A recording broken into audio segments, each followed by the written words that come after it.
किसी बात करो हो बेटा, खाना में क्या की कमी कौन छोड़ा, और खूब बेफिक्र होके जाओ आप। उनका आगर घर में किस चीज की कमी से माँ बेटे सा देवर है ये रवा है साइड में, तम भी आगे के।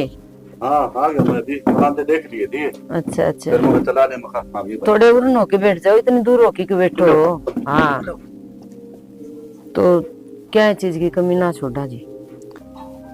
चलो ठीक ओढ़न है।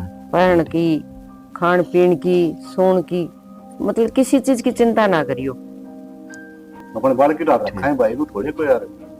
ना ठीक से हमारा अंकल बच्चा जी। है, इब इब के हमने कदे दूर ना करया, एक तो दौरत है, और फिर थोड़ी चिंता तो हो ही जा सकती। हाँ माँ बाप की आत्मा सही हाँ। बात है, बच्चे के प्रति तो होगी सही बात और अंकल थोड़ा सा स्कूल का भी ध्यान रखियो, स्कूल में भेज दियो टाइम पे। नहीं पूरा और पूरा ध्यान रखेंगे, टाइम पर स्कूल में भेजेंगे, टाइम पर लेने जाएंगे बंदे इसमें कोई सी बात नहीं है। आप तो 10 दिन में मिलना चाहिए बेटा तमने, कोई बहू आओ चाहे आप आओ है। हाँ तऊ कर ले दोनों हम। आम तो तारा जी करे एक जब भी स्कूल तारा में। मन करे घर से तारे किसी टाइम मामले खातर कोई दिक्कत को नहीं। स्कूल में तो शायद ना भी मिलने देंगे, मिलने तमने तो मिलने देंगे, हमने ना मिलने दे है ना।